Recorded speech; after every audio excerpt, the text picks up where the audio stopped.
Man, how good's that? How much fun's that, right? That's so good. Thanks so much, team. That was fantastic. And then I think that song resonated with a lot of people because there's just some truth in there, right? About just the power of independence, of looking out for yourself. And well, what I want to do today is just introduce you to a new word, because I think this is something that is so important for us as we just go through life, especially in the world in which we live, where there's a real soundbite culture. And today's word I want us to lock in on is this word called true-ish. True-ish. Because I think that the song is true-ish.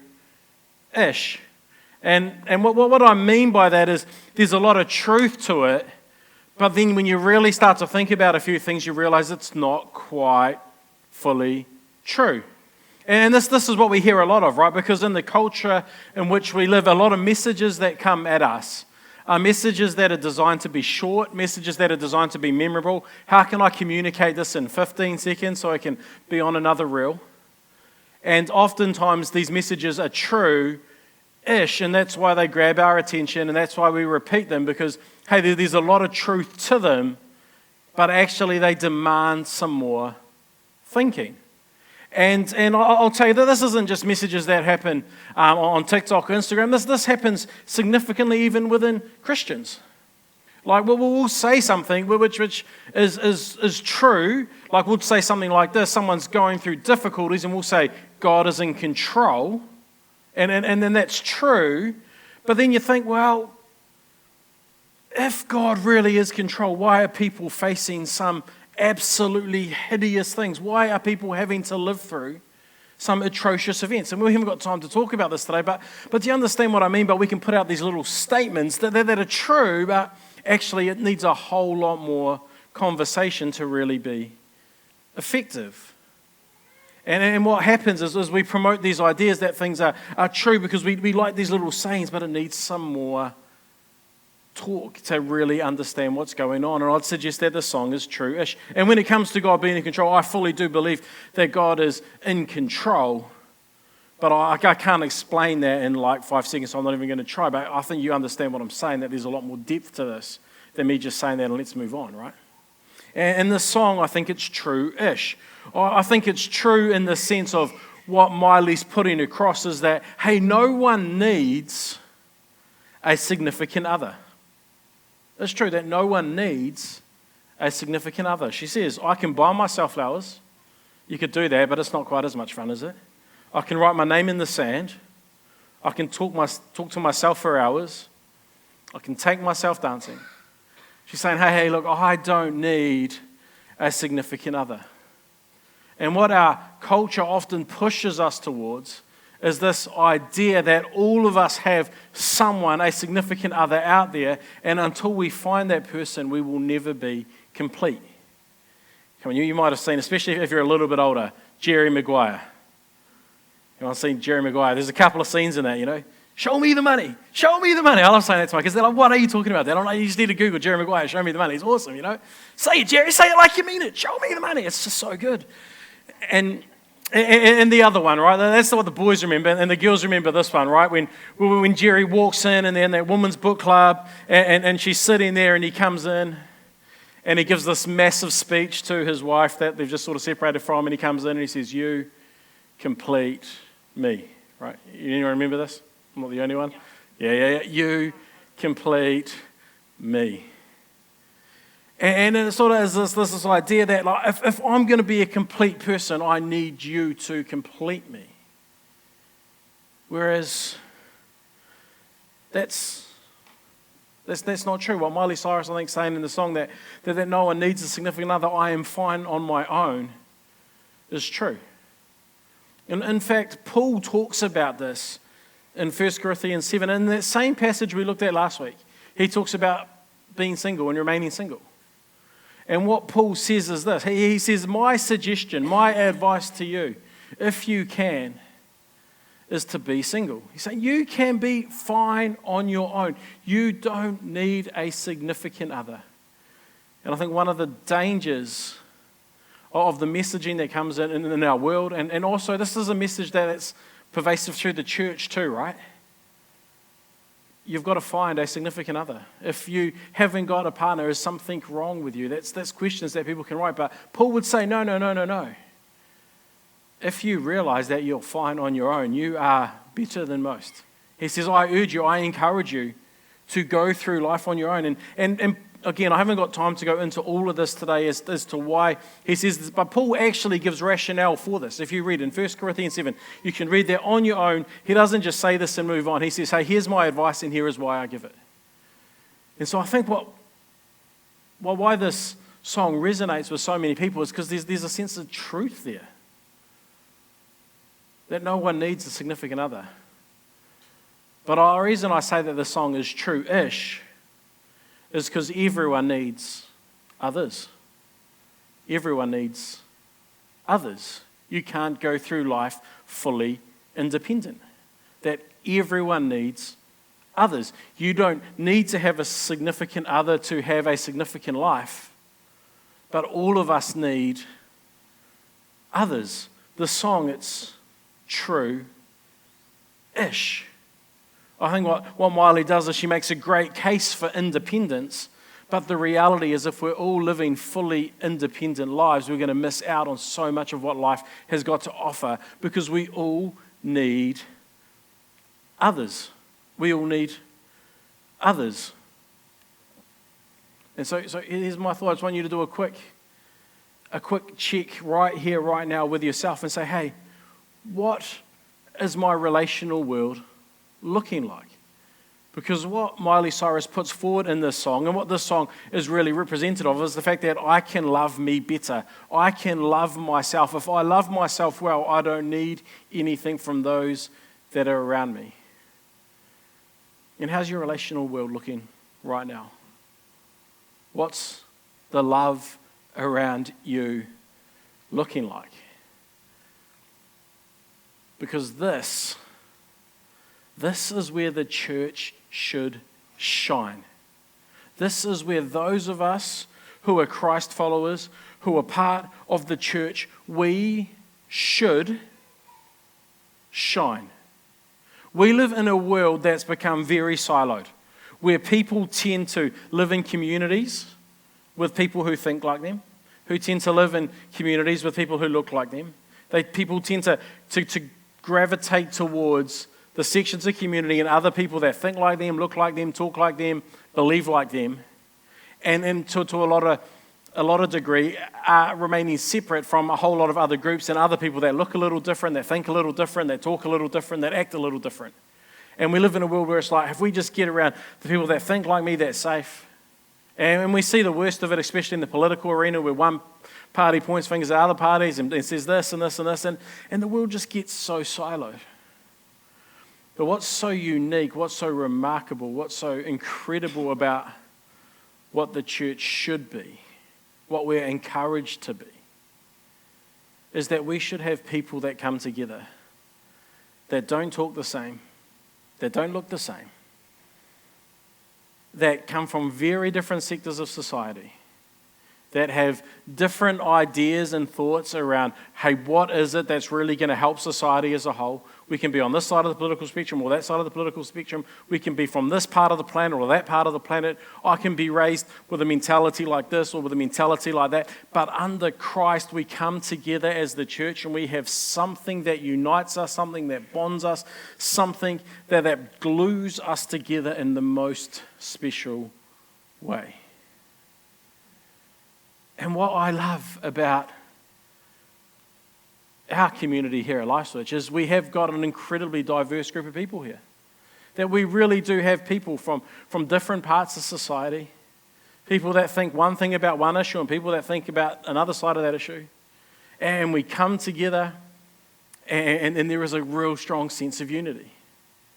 But what I want to encourage us as we think about this song in particular and about being true-ish is saying, hey, how can I bring who I am as an independent person, but bring it together to something greater than what I am on my own? And again, Paul talks about this in 1 Corinthians. There's this passage, and I'll read this passage to you. This passage is real self-explanatory. You see, today, as we talk about this idea that there's a sense that each of us are independent people, but we need to be dependent on each other, this interdependence. I don't think it's the thought, right, that we need help with. Sometimes it's just the practical outworking of it that we struggle with, because there's something inside all of us that says, hey, I want to be independent. I am successful when I am independent. This is what Paul says in 1 Corinthians 12. He says, the human body has many parts, but the parts make up one whole body. So it is with the body of Christ. Some of us are Jews, some of us are Gentiles, some are slaves, some are free, but we have all been baptized into one body by one Spirit, and we all share the same Spirit. See, this is out of context a little bit for us in the way that Paul's separating these categories. But what he's saying is, we've got people from here, we've got people from there, we've got people from here and people from there. But when we come together, we're actually baptized into one body by one Spirit, and we share that same Spirit. He says, yes, the body has many different parts, not just one part. If the foot says, I'm not part of the body because I'm not a hand, that does not make it any less part of the body. And if the ear says, I am not part of the body because I am not an eye, would that make it any less a part of the body? If the whole body were an eye, how would you hear? Or if the whole body were an ear, how would you smell anything? But our bodies have many parts, and God has put each part just where He wants it. How strange a body would be if it only had one part. Here, Paul's making the case that as Christians, when we come together, we form a body.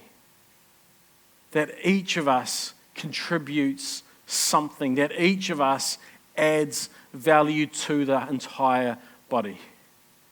And you might sit there and you might think, well, what part of the body am I? Oh, you can figure that out and we can have conversations around that. But what we want to help you realize is that what you bring matters. See, he uses the illustration here of an ear. If you're an ear and you think, what have I got to add value? Because other people are the mouth and they're doing all the talking.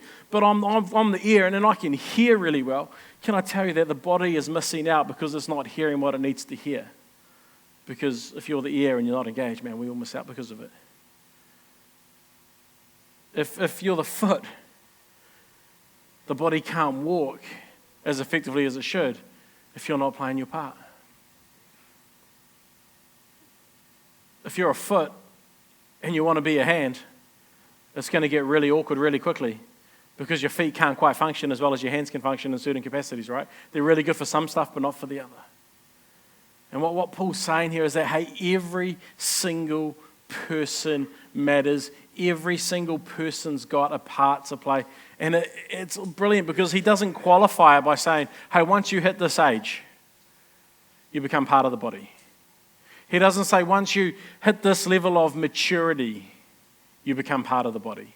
He doesn't say once you know this information, you become part of the body. He says, no, everybody is a part of the body. And he makes it really clear, right? How strange a body would be if it only had one part. He says, don't all try and be the same.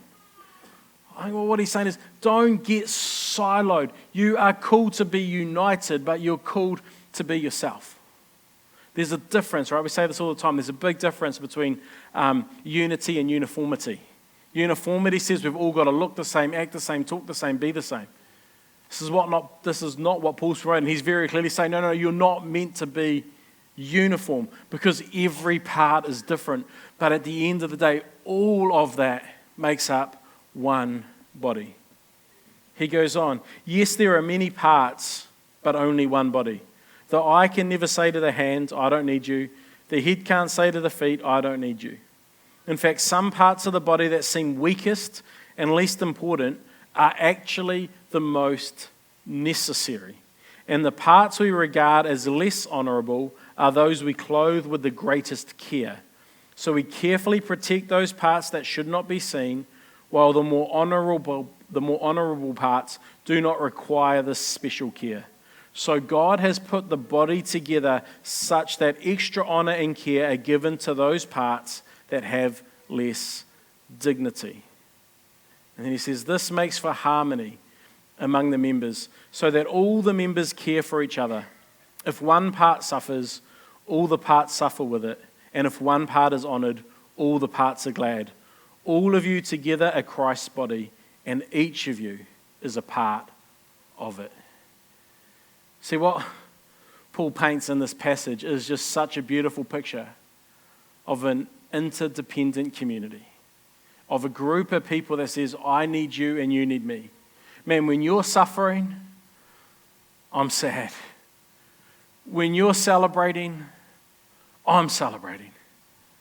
And what's so special about that in a community of people is at some point, and some sections of that community, there's always going to be some level of celebration going on, right? Like you think of a room like this, there's some people in this room where there's some incredible things are going on right now where life is just looking so good, where dreams are coming true, where relationships are flourishing, where, I don't know, they're going into NCEA exams and absolutely walking out knowing they dominated that exam, right? And then there's other sections in a group of this size where life is so difficult right now, where the struggle is real, where it feels like hope is dissipating more and more by the day, where work just seems insurmountable, where things are just too tough. And what's so unique is we can lean into that and say, hey, if you're here to celebrate, I'm celebrating with you, even though things are difficult for me right now.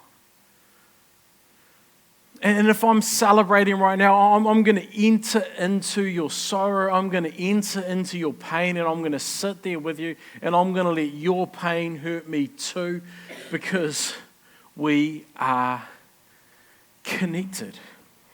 We are together in this. And I think this is where the true-ish part of the song is. That all of us have a desire, a want. There's something innate in us that says, I want to be independent. I want to be self-sufficient. I want to make it on my own. But Paul says, hang on a minute. You've got free will. You've got free choice. But the reality is, all of us need each other. All of us need each other. That no one can truly be self-sufficient. In fact, I've said this already this year, but it's so powerful that I'll say it again. That right at the beginning, right? And as Christians, we believe God created the heavens and the earth, and it started with two people, started with Adam and Eve. And Adam and Eve sinned, and that led sin to come in and just take over everything, okay? And they sinned by eating the apple from the tree. And as they ate, they introduced sin. But why did they eat the apple? Because they wanted to be like God. They wanted to be independent from God. They didn't want to be reliant on Him. And because of their desire for self-sufficiency, they put this gap in relationship between humanity and God that's been there ever since. And the truth is that you and I fight every day because we want to be God. And again, I talked about this in our prayer series a couple of months ago, right? That we want to be the king of our kingdom rather than being a part of God's kingdom. And we'd much rather be, I want to independently build my kingdom where I can be the king and I can put safeguards around it and I can protect it because it's mine, and I want to be independent and I want to have full control. And at the heart of so much of the problems that are in this world is because people like you and I, we want that independence. And we can look back and we can point fingers at Adam and Eve and what they did and say, you guys, idiots, you ruin it for the rest of us. But the truth is, we'd all make that same decision too, because of that same independent spirit is in every single one of us. And we've got to fight it so that we can be interdependent and care for one another. And Paul can't use, I don't think, a stronger metaphor than saying, hey, look, you guys together, you are a body. We've all got a role to play. We've all got something to do in this. And I know it's not easy. And I'm not really helping too much other than maybe giving you something a little bit to think about. But let me just ask you this question. Imagine what it would look like if we could continue to lay down some of the stuff that keeps us independent and say, no. I'm going to lean in to the relationships with those that are around me. What would it look like for me to just go out of my way to, rather than staying independent, keeping other people at arm's length, to lean into that? What would it look like for me to go and build connections with other people in this community, especially people that come from a different part of the valley than me, especially people that have raise their families differently than I do, especially people that are in a different part of the socio-economic area than what I am. Just imagine what it would look like if we could say, hey, look, I'm a young guy. I don't understand what it's like to be a 50-year-old, someone working, but I'm going to have the courage to go, hey, blah, blah, blah, introduce myself. Can I ask you what it's like to be following Christ as a 50-year-old in the workplace? Imagine what it would look like if someone went up to a young person in our church and said, hey, look, man, I know the world's changed so much since I was at high school. In fact, you might not believe I was ever at high school, but I promise it wasn't that long ago in my mind. Can you tell me what it's like growing up in high schools today? Because I just love to know what culture's like and how you see the world. Imagine if we said, rather than looking like I've got everything together, I could actually go up to someone and say, hey, could you please pray for me about this? And that person genuinely said, yeah, I'll pray for you. And you know the best tip, if you ever say you're going to pray for somebody, the best thing you can do is, before they walk away, say, I'm going to pray for you right now. Because I'm convinced that at least 50% of the time when someone says, I'm going to pray for you, it hardly ever happens. Or they'll maybe pray for you once or twice. But if you say, hey, I'm going to pray for you, man, can I pray about that? Yeah, cool. I'll pray for you right on the spot. Hopefully you'll keep praying too. But I'll tell you what, one of the most powerful things you can do for each other is pray for each other. Come on, what would it look like if in those moments where, hey, I've got something that I can use to help you, I use that to help you rather than to help myself? Imagine a community of people that look different, that spread out into various different communities, go to very different workplaces, doing very different things throughout the week, continue to come together and say, hey, I'm here to serve you. I'm here to love you. We are part of the same body. How can I care for you the way that I want to care for those that are very, very close to me? Imagine what that would look like. Because I think this song Flowers is so good and it's so true. That we don't need a significant other, but we do need each other. And when you look at Jesus, right? The person our entire faith is built on. He was single. He didn't have a significant other, but he served others. And he loved others, and others loved him. And you look at Paul, who also wrote so much of the New Testament. He too didn't have a significant other, but he had a lot of significant relationships. And he did incredible things. So I think if we're going to be a church, and this is where this ties into last week. So let me just wrap this up here. So where it ties into last week a little bit. If we're going to embrace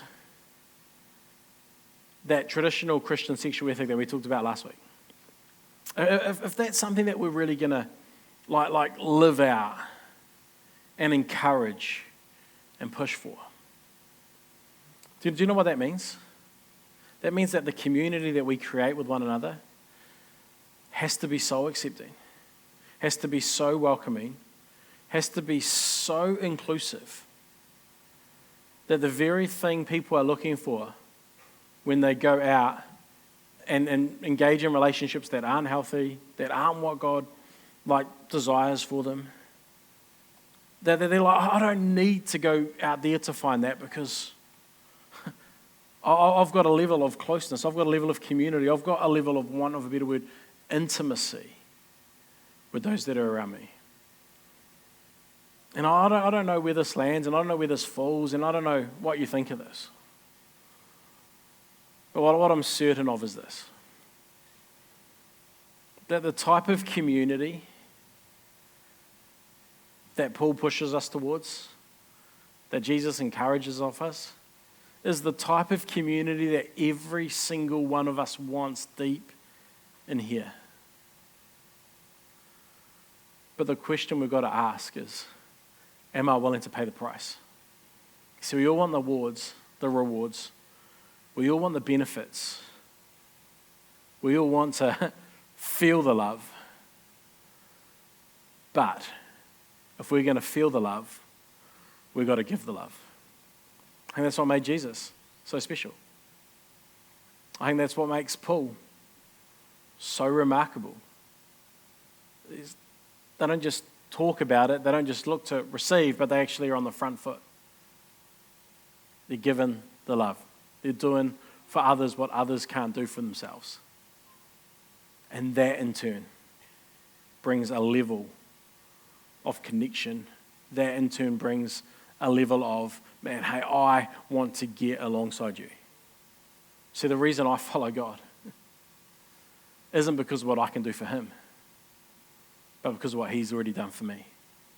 Because he's done so much for me, my only natural response is to do all I can for him, knowing that no matter how much I can do for him, is only a fraction of what he's done for me.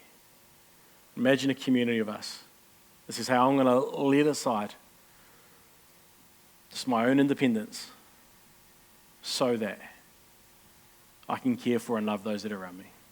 That's pretty special. Let me pray for that, Yeah, Heavenly Father, we just acknowledge that we are called, that we're described as children of God. That means, man, for those of us who are followers of Jesus, we are brothers and sisters of the wider family. And yet, Lord, it's so easy for us to just go through life, just to be able to turn up to a church and to go home and to get to know a few people, but ignore so many others and just float through this place. But Father, we also know that, man, you have put us here together because as a body, we can be so much more effective if everybody is playing their part. And Father, I pray that across our community, there will never be a sense of pressure towards uniformity, that people will never say, I have to act like this or talk like this or look like this or do that to fit in, but rather there'll be this incredible sense of unity, that we're all here for one another, that we all care for one another. I pray that we'll be the sort of people that celebrate meaningfully and powerfully when things are going well in people's lives. And I pray that we'll be a community that feels deeply when there's pain and hurt in other people's lives. And Father, I pray that people really will know that we are followers of you because of the way that we love one another.